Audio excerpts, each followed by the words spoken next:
just to start off, I'm Sanford Berg, and John Harvey's serving as our convener, and I'm the moderator. I thought I would read at least the purpose of this gathering. It's really for all members to pause, reflect, and share. And 3 will get us started. And then I hope others will join in and share some of their experiences. And it really is about ways that Annie Dillard wrote that we find, quote, hope of beauty laid bare, life heightened, and deepest mystery probed. Now that sounds pretty elevated, deepest mystery probed. And maybe what people will share will be even better than that. It'll be, here's how I had some fun. But we hope you will bring stories. So I've asked to prime the pump, and I guess I'll go alphabetically and start with Jeremy Archer. So Jeremy is going to start, and then and then Kimberly McCollough, and then Renata Serra, and then we'll open it up. And I won't call on people. I hope you'll sort of raise your hand or so. And these are the warm-ups here, the starters, for about maybe 5 minutes, 10 minutes. We'll see what they have to share. So Jeremy, I'll start with you. Sort of experiences that have been meaningful to you in UCG. Yeah. Thanks, Sanford. Good morning, everyone. So I've been a member of UCG in 3 kind of distinct eras of my life so far. The first was when my family, and probably most of you know my parents, Jim and Karen Archer, moved to Gainesville, I don't know, early 80s sometime, and fairly rapidly found UCG. And so I grew up in the church from about, I don't know, 6 or 7 years of age through graduating high school. And so that's a kind of obviously a very important era or epoch in my life. And I really am realizing over time how important that was in 2 areas. One, kind of giving me an idea of what a truly nurturing and open community should look like.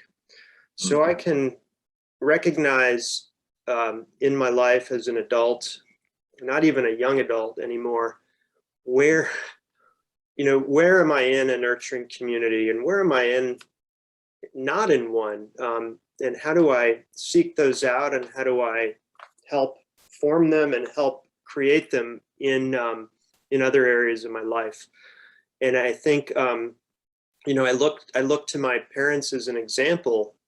They sought that out. They found this community, UCG, and that's really been such a huge part of their lives and continues to be. And so I look at that, both their interaction with UCG, their involvement, and just how this community interacts, both welcoming new people and new ideas, but also forming these decades or longer strong bonds that carry people through their lives.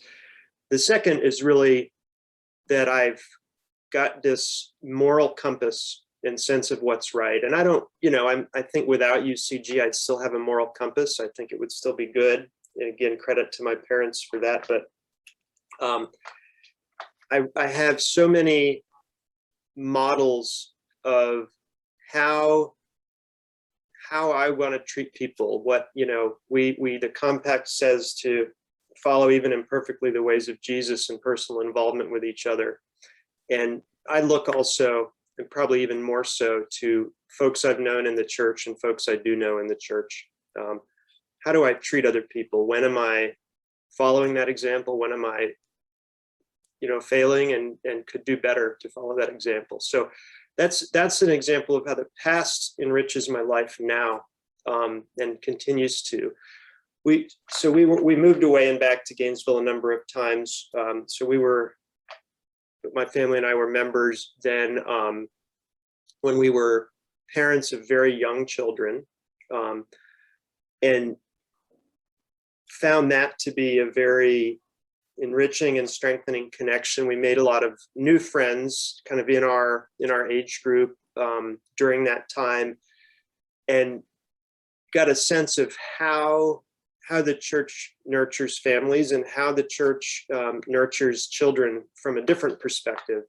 And then now we're back for the long haul. And part of the reason we moved back was to give our children the village upbringing that UCG can offer, that we had not found elsewhere.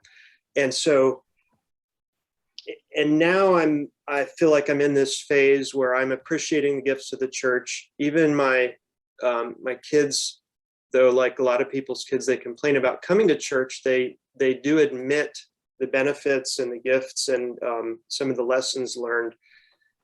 And I'm feeling like I'm finally in a position where I'm also able to give back a little bit and get more involved in volunteering and some leadership roles with the church. And so it's, I'm not anywhere near the end of my journey yet, but I'm further along, and it really is a gift to be back. So those are some of the ways that UCG has enriched and continues to enrich my life. Thank you, Jeremy. You're sort of unique as in the group growing up in the church and now in positions of leadership with the children and family ministry. That's really wonderful to hear you share that. Kimberly McCollough. For you. I'm Kimberly. Andy and I joined in 2009, November. And the reason that we got here is we had always planned that when our kids went away to college and were out of the house, we were going to sell our house here. Andy was going to retire again for the second time. And we were going to move to Asheville because we had fallen in love with Asheville because our older daughter was at UNCA. But this was 2009, and houses in our neighborhood were sitting on the market for over a year, even with big price cuts. And then both our girls came back to Gainesville. So the older one graduated at UNCA, came back to Gainesville for law school. The younger one had gone to Georgia for a year, didn't like it, one came back to Gainesville. And then on top of that, Andy's mother, who was in Gainesville to be near us, I was still going strong at age 97. So everything just conspired against us. There was no way we were going to be able to move to Asheville. And we had been looking for houses for 2 years. We had bought property. We were going to build on it. We were going to go. So Andy finally said, well, it seems like we need to stay here. And if we're going to stay here, I may as well keep working. And it was fine for him, but I was done doing all the high school stuff, doing all the college stuff. They were back. We weren't on the road. And I finally said, well, if we stay, I need to find a church. I need something to belong to. And this time I get to pick the church because I grew up without much church background. Andy did. And as an adult, he was very involved in the Episcopal Church. And I went along with it. We went to St. Michael's for years with the kids until they kind of went off the deep end. And then we tried downtown, so forth. But the kind of things in those services that appealed to him and maybe he found soothing, going through the Nicene Creed and the confessions and the prayers. And I mean, every Sunday was the exact same thing, except a different hymn and the topic of the sermon. It just did nothing for me. It meant nothing to me. That is when I sat there and drew up my grocery list in my head or planned our meals for the whole week because it just didn't engage me at all. And so I had heard that if I was looking for something that might appeal to me, I should look for a church near the university. And that's when I thought I'd heard of UCG. So we came that summer. And I knew from the very first time that we came, that's where I wanted to be. It was like walking into all these really neat people. It didn't matter if I didn't know the words to something or what came next, because like Larry said, it's not like this every Sunday. Every Sunday was different. There were so many people that had different views of what God was to them. And I had never fit into the traditional version of God. I even tried to make myself willpower believe it, and I can't do it. I couldn't do it then, I can't do it now. But I've been able to find what works for me in that setting. And that had never happened before. All the things you got to do. I mean, I joined a board right away. I couldn't believe at Christmas time of that same year, I was helping decorate, because other churches, it was like everybody staked out their territories and you didn't get near anything, you know. It was like, oh. So I've been on a board, and they rotate every 3 years, which I think is a great idea. And having now my 4th board, you just see the church from so many different angles by working on what that committee or board does. And every other church I've been to is more like a spectator sport. And, you know, you showed up, you went, you sat there, maybe you helped out with childcare, maybe you were a greeter. Andy was on the boards, but it never went deeper than that. So I love all the stuff that we could do. You guys know all these. I'm preaching to the choir. But book club, we joined a book club, and today the 13 members that are in it, including Jim and Karen, are the same group that we started with. We have not missed, I know we missed 1 month, maybe 2, I'm not even sure, of the last 12 years. We had not missed more than 1, maybe 2 months. And we meet on Zoom during pandemic, but they're my family. They're my family. So this church is, I needed a community. This one was so welcoming and fit so well for me. And it is my family. I just learned so much from others. What Jeremy said is that I know that everybody in this church has a common belief in how people should be treated. And that has especially been valuable coming through all this political stuff. You know, it's your safe place. You can come there, you know that people believe that things you believe are important, and we do things about it. This church, there are so many things this church does that I will see people that I never see in services, but I see them on boards and at activities where we need volunteers, and they're very, very active.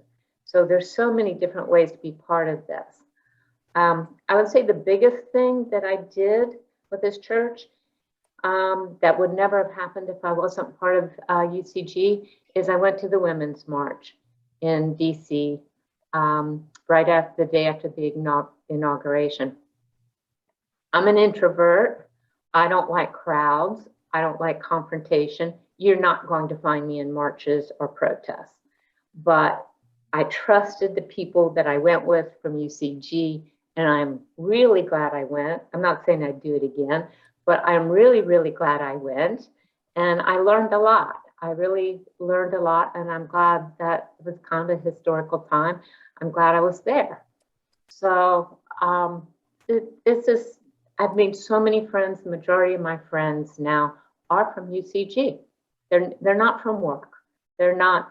I love my neighbors, but you know, we just see each other on the streets every day. We don't do much more than that. We don't work on projects and that kind of thing. I'd say my biggest regret is that our kids didn't grow up in UCG. I really wish they had been part of this as kids. And that we didn't run into UCG before then. And the funny thing now is we have a cabin in Nashville, and we go there a lot. And usually we're always saying, oh, we just need to stay here. But now I won't do that because I don't want to leave UCG. You know, this is my family. This is my home here. So that's not something I could just up and leave. That would be pretty traumatic. So we have a cabin, but we live here and we'll stay part of UCG. So it's my home. Right. And I was so glad to find it when I needed it. Thank you very, very much, Kimberly. That was, even though I've known you for a decade, I didn't really know the full backstory, and it was fascinating. And then to catch up with how you feel about the community itself and the book group and all, that was wonderful. Thank you. Sure. Renata, if you would be go off mute and tell us what you find special or different. Thanks, Sandy, for inviting me, and good morning again to everyone.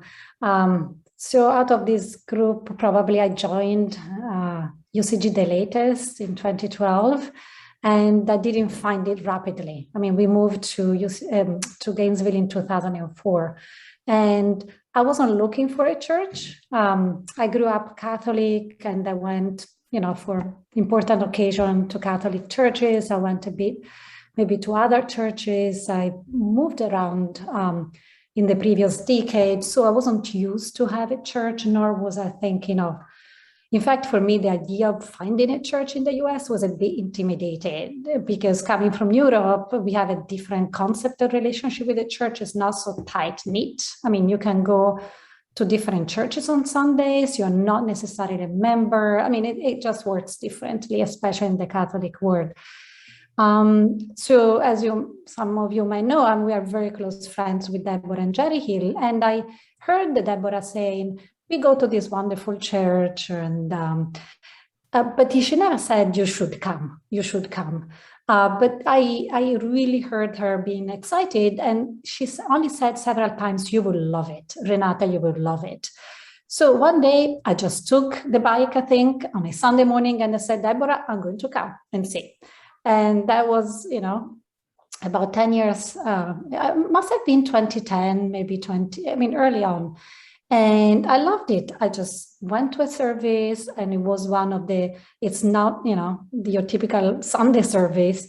And then I went again, maybe next Sunday. I mean, I went to several times to the service and really basking, really enjoyed the excitement, the different things. And I started to just be visiting, I guess, and I visited for a long time.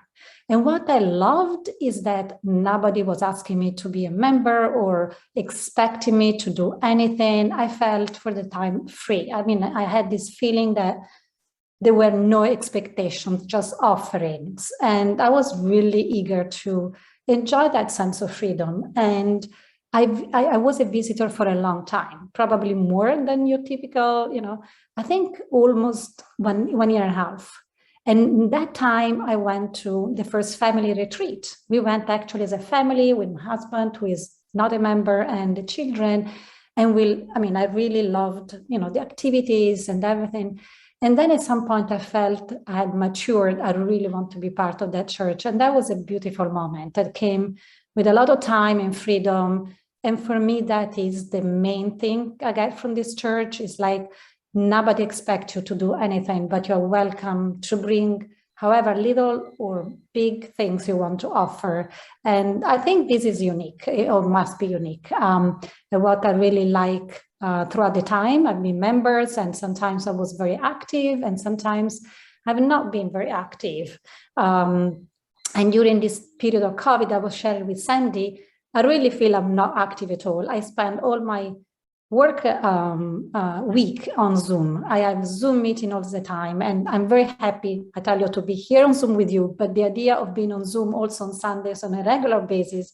So for many, many months, I didn't really join much. But again, I know the church is there for me, and it's so nice to see known faces, and I'm so, looking forward to reconnect. So this is really one of the themes I wanted to share. But also the beauty of UCG is a multi-essence.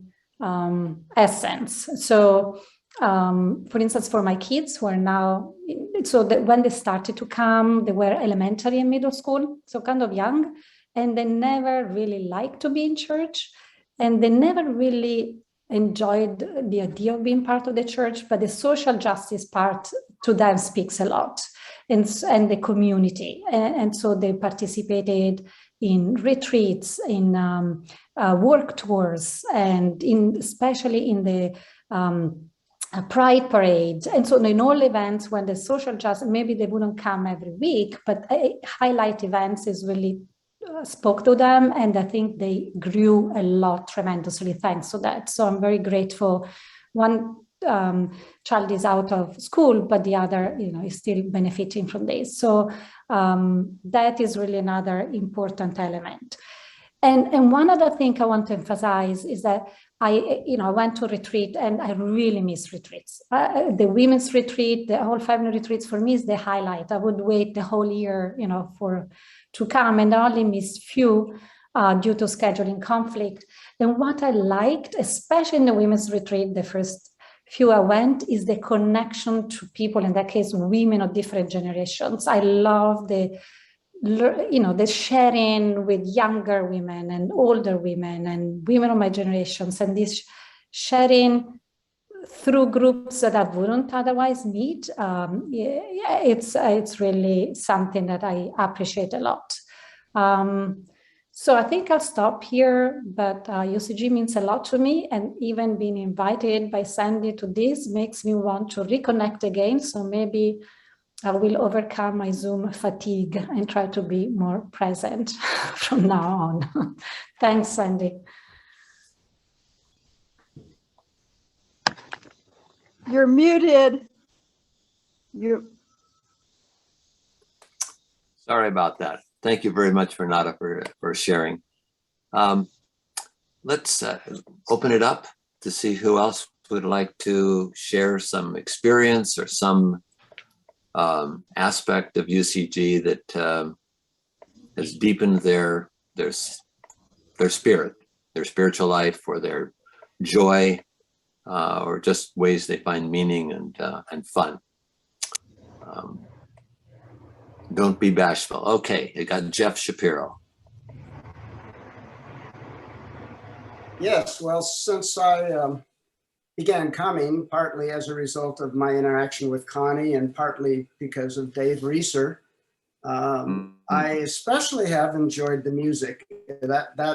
I might have come first with the Klezmer Cats to play, and then with Dave Reeser we played a series that he concocted about the seasons, and I so enjoyed that, and I began coming with Connie and especially enjoy the diversity that the church offers, all the different people, all the different outlooks, and the freedom that comes with that.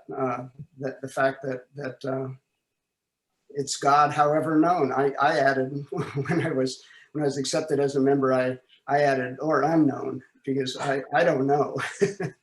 And I don't have an inclination to know, especially. It's a mystery as to what God is or whether God exists or whatever. That's fine with me.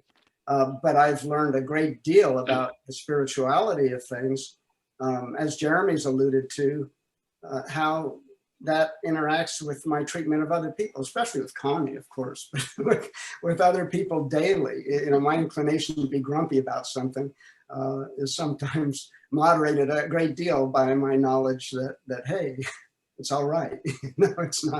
It's not something to get angry about like my father would. And so I've enjoyed that aspect of things. That's the spiritual part of things, I think, that's had the most impact on me. Thank you very much. Anyone else? And they can. Connie. Yes, Connie. Hey. Connie next. Yeah, no one would ever believe he gets grumpy, but he does. I think I am touched the most when experiences where the arts are brought into the worship.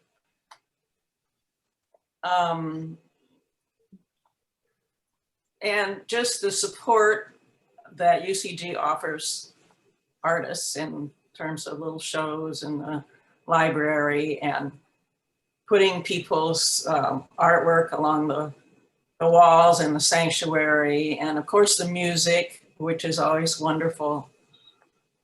And this doesn't mean that, anyway, I love the surprises. Like, I was so thrilled with the roller skaters Remember that Sunday when they came rushing down the aisle? I mean, to be part of a church where you can be uplifted by something like that, it's pretty wonderful.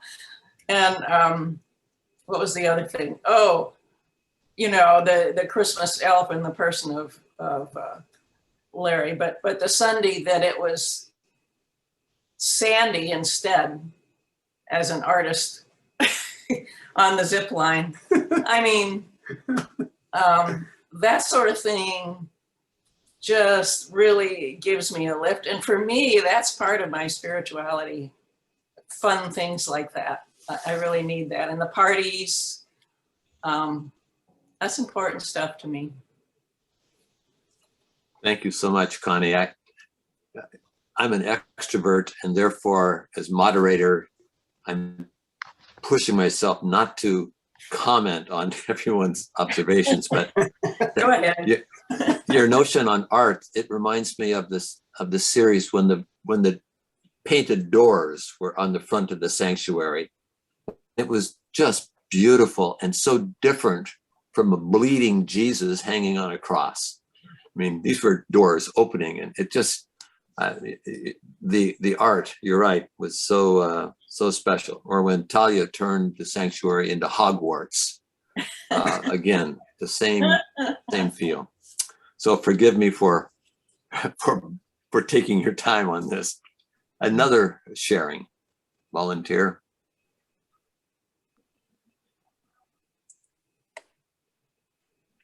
Let's see. Okay, yes, Mary Crummer.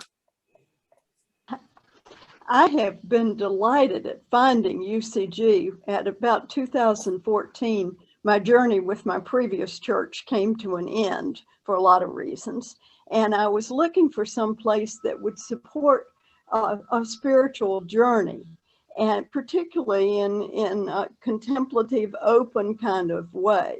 And I was struck by the opportunity to bring Buddhism and Christianity together rather than having to be so narrow in the way that you observed your contemplative practice. And the Friday morning prayer group has been extremely meaningful to me, and the contemplative prayer times that Sandy Reimer has done at the Lent and at Advent have been very meaningful. And almost immediately I began leading some small groups and began to connect with people. And the community here, there were so many things that were ways of connecting that were possible back in that time and that are very truncated right now, which I'm looking forward to getting back to again. I mean, all the small groups and the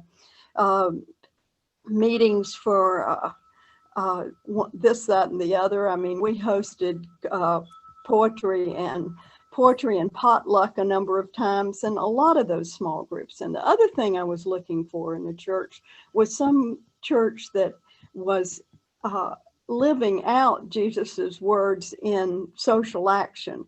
And UCG is so much that. And I've been very proud to be a part of that. Thank you. I'll look, if you raise your hand, if you wish to. No, what the hell? Yes, okay, Peter. I just wanted to say, I sort of came to my base religion, or my base of religion, like this clear back when I was a teenager. And you know, I don't need church or religion for the dogmas or the things that are carried on there. I need it for the people. Somehow or another, all my life I've been saddled, I guess, with saying that whatever jobs I had and so on always had a measure of the same old thing all the time like this. And I go to church to meet interesting people, to meet people that are on the go, the people that are different than me, and so on.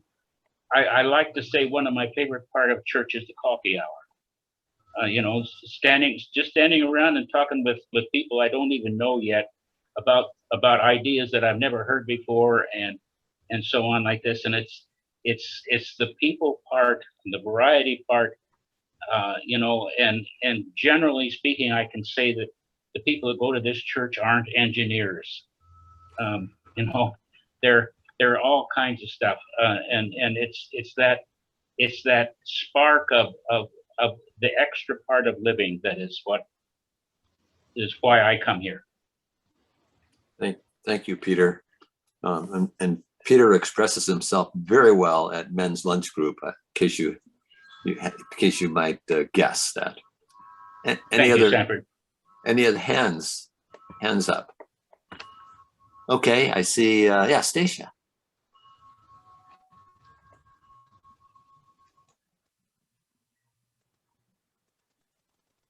I think I got it. Yeah. I'm definitely a Zoom newbie. And when I tuned in just now, I went and turned on lights. I was trying to figure out how to make myself look okay. But anyway, my experience, I wrote down a few things and they're kind of all over the place. But I wanted to express that this was a breath of fresh air for me when I started visiting at UCG. And like a lot of people have shared with me, and I've learned about them over time, that they also needed that breath of fresh air after like other church experiences they had been, you know, memberships and stuff. And so I feel like I almost needed to recover from churches that I had been like a very involved member with. I felt some pressure, like to be something that I really wasn't in. And I'll take some of that on myself because I was young back in those experiences. And we have to learn our own personality and what fits for us. So, but anyway, I came. I felt like people opened up to me, you know, like were friendly. And, you know, I learned a lot from being with the people that came up to me, say, like Peter mentioned in coffee time, and reached forward. And, you know, I found out a lot of things about spirituality that I probably wouldn't have found if I would have stayed with the more traditional fundamentalist background that I had been involved with previous to coming. So anyway, the church has meant a lot to me, but I think I'm just going to let that be my summary. And I'm going to mute myself. Thank you very much, Stacia. Other volunteers? Okay, yes. Sheila. Yeah. Well, I'm a little shy about talking about myself, but I'm Jewish, but I haven't been very involved in any synagogues or I came to the church about 2 years ago. I was invited by Mary Clark, and she kept saying I would like it. And I came in with her for a Christmas event, and I immediately felt right at home here. I know so many people from the dance and music community. We share the same values. And then I have like former professors that I haven't seen in years. Yeah. So really, I'm not looking for a religious, I'm looking for a spiritual and a social action community. And I really just, at this point, I have one toe in and one toe out. I haven't joined any committees, but this just means so much to me as a community. And I feel like I really belong here. And I appreciate that a lot. It means it's important to me. And really, that's all. Great. Thank you very much for sharing that, Sheila. I'm flipping from screen to screen. I'm thinking of squirrel pie, but anyone can volunteer that wishes to. Okay. Now Tim has not had much squirrel pie, but let's start with Tim. I couldn't get Tony to move quickly. Tim. I can talk about squirrel pie if you want, but That's okay. I mean, when I saw the topic, it was hard for me to think of one thing to talk about. So I'll talk about two things as briefly as I can. Yeah. One is the big picture, in that I don't think my story is that unique, in that I grew up going to church, grew up in the Methodist church, and it was a very positive experience. And I felt like that was a big contributor to the spiritual life that I still have. But in college, I felt like I had outgrown it. And I felt at that point, certainly the Methodist church was falling way behind in terms of social justice and especially LGBTQ stuff. And I essentially gave up on organized religion. I still had a spiritual life and believed in God, but I said, well, I guess I won't go to church anymore. And when Cindy was pregnant with our first kids, she said, we need to find a church. And I begrudgingly went with her to visit UCG. And it's a remarkable thing to discover something that you didn't know existed. Mm-hmm. And that's what UCG has continually been to me. I mean, I know it exists now, but it just continues to reveal itself as such an important part of the fabric of my family's life. So that's been remarkable. One specific thing that the way that UCG has enriched my life is professionally. I think I'm better at work because of the things I learned at UCG about how to be a better person. That has been helpful, but also how to run a meeting, how the importance of process and how that works in organizations. Those things have been remarkably important professional lessons for me. So that's, yet another unexpected UCG blessing in my life. Thank you very much, Tim, for sharing. Anyone else looking for hands here? Everyone is free to pass. It is 11 o'clock. Okay, yes, Sharon. Oh, you're muted, Yeah. Sharon. Right. Okay. I really wasn't planning to say anything, but after hearing all these wonderful stories, I'll just put in my 2 cents, I guess. I first visited UCG back in 1994, was living briefly in Gainesville with my husband, and we visited the church and really liked it. The previous year, we had gotten divorced and remarried, and then we were trying to find a church that we both liked, because he had gone to the Unitarian church while we were apart, and we'd always been Methodist or Presbyterian pretty much, all the years of our marriage. So anyway, we visited UCG and we loved it. Larry was the preacher and we fell in love with it, but we were planning to join, and then he was transferred, so we left Gainesville. And subsequently, we divorced for the second time, and that one stuck. So I moved around a lot of places, but I returned to Gainesville in 2018 because I have a son that lives here. And I remembered UCG, and I had been involved with the Methodist church. That was my main church growing up, Methodist college. And even as an adult, I worked for a Methodist church for a while in Asheville, but I had to leave it. I just could not accept the way they were, lagging behind all the other churches, and they weren't accepting of, the LGBTQ community. And my ex-husband was now had a partner and was, so we still had a good relationship. So I wanted a place.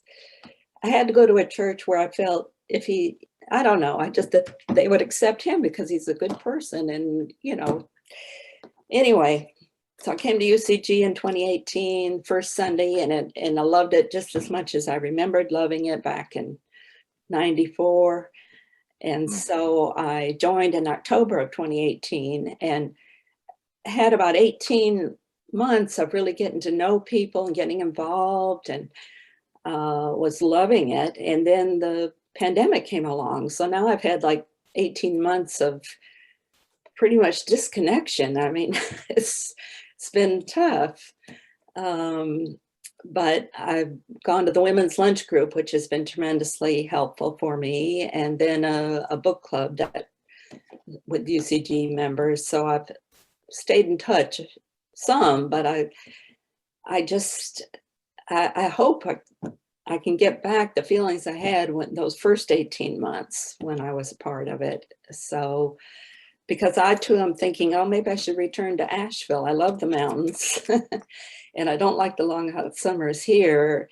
But when I was so involved with UCG, I didn't want to leave the church. But now that I'm sort of disconnected, I think, well, maybe I've got one more move left in me at age 77. I don't know. But I do appreciate the church so much. And I don't think I could ever find another church I would like and appreciate their values and what they value and the way they're so active in the community and accept everyone. So I want to thank everyone for that. And I've met some of you, not all of you, but I guess that's it. Thank you very much, Sharon. That was very meaningful, very useful. Any other sharings, experiences? Oh, I wanted to add one more thing that I forgot. Sure. This is directed to Tim, because being the age I am, when I joined the church, I really know mostly the older people and don't really know any of the young people or kids at all, except I did meet Tim's son. He was helping one time with one of the CIA collections of toiletries, or one of the things we were collecting. And his son was helping, and I talked with him, and he was such a wonderful young man. And I was so delighted to see the young people helping with that project. And I think more events where when we get back to whatever normal will be, that interaction between the generations is good, especially if you don't have children or grandchildren or anybody that you know. It's nice to meet some of the young people in the congregation. So Tim, your son was so nice. Really appreciated him. Nothing better than hearing people talk positively about your children. That's right. I remember that, and you're right. I mean, those opportunities for UCG members of different ages and life courses to do things together is huge. You know, retreat offers some of those opportunities, but those work kind of things are just the best. So I completely agree with you. Well, is there another hand? Yes, Tony, I finally got you going there. Well, I usually will get going, so that's sometimes a problem. But I was at a memorial service a few weeks ago where the minister was talking about the deceased as someone who was very bright and curious and well-read. And he said, she told me that she just wished that my sermons were more intellectually stimulating. And I said to her, but you remember, I've got to preach to all these people. And I thought how insulted I would have been if I had been a member of the congregation. And then I thought how grateful I was many years ago to find UCG, where I didn't feel like things were being dumbed down. And certainly they could have been for me, but I think one of the reasons that UCG has helped me grow is because people don't feel like they have to hide inconvenient truths or challenging truths, and really are willing to let people think. So that's been important to me. Thank you, Tony. And any other hands before we wrap up? I know that the church service is going to begin in about 10 minutes, and they're going to be doing some chalk talks, which instead of, I think, focusing so much on our own stories, I know they're going to be looking at things that have inspired us to reconnect, some sacred traditions, and if there are tweaks or modifications to that in this new world, what they might be, and also opportunities to enhance various church programs over the next 5 to 10 years. So I know you don't want to spend the whole morning on Zooming, but it looks to me like that would be a nice opportunity to be sharing some things. I'll just share one item, and that is the Labyrinth. I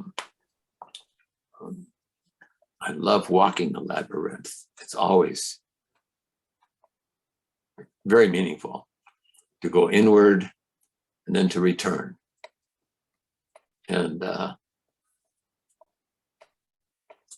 on one of the men's retreats, we had part of the afternoon off, and I went, there was a rock labyrinth available. So I walked the Labyrinth, and that was when I made my decision to retire. So the Labyrinth has been to me this symbol of all the comings and goings, the variety. And when I sit on the side with the music playing and watching people in the Labyrinth, sometimes everyone ends up in one quarter of the Labyrinth, just randomly. And then within seconds, it's all out again. And that just to me symbolizes what life is like, the coming together and the moving. And when I'm walking with a person and then I turn away and they keep going, or I'm coming and the other person is there and then we both turn, it's always just causes me to be pondering about all the mysteries. So that's one thing that I would share. And of course, I'm going to have to do a lot of Zooming in the coming months. So I hope that that's a technology that has been a benefit to me. As we end, as the member of the seminar committee, I would just say one of the things that made me really excited about UCG was actually joining the seminar committee. I was always a Methodist for 70 years and always in a adult Sunday school class for most of those years. And that gave me a chance of sharing. And of course, there's not an adult Sunday school at UCG, but there is a seminar. What I would say to anybody's thinking about, would I like to join the seminar committee, is I think I've gotten certainly a lot of spiritual growth from attending seminars, but in fact, I think I get much more during our seminar committee meetings. And the sharing that goes on there, I don't know if I've ever been in a committee meeting where there was so much growth and sharing going on. Usually committee meetings are not that much fun, but the seminar committee has been fantastic, and it's one of the highlights for me for UCG. So we encourage everybody to keep attending. We hope to get back. We tried a little combined meeting there, and then the Delta variant showed up, so now we're 100% Zoom again. But at some point, we're going to be back, I hope not too long, to having the seminars at UCG again. So great. Thank you. And I have to conclude with, as a member of the Board of Business, that in October, we will be going through stewardship and enlistment. And someone said recently that the dollar he gives to UCG gets the biggest impact from his life. That it means so much. And I kind of like his way of saying that, and from hearing all of you share your stories, it just reinforces for me the many, many ways, the diverse ways that it enhances our lives. So think about that in October. Okay, I'll sign off and have a good Sunday. Bye-bye. Thanks so much, everybody, Sandy and everybody. Bye-bye. Bye-bye.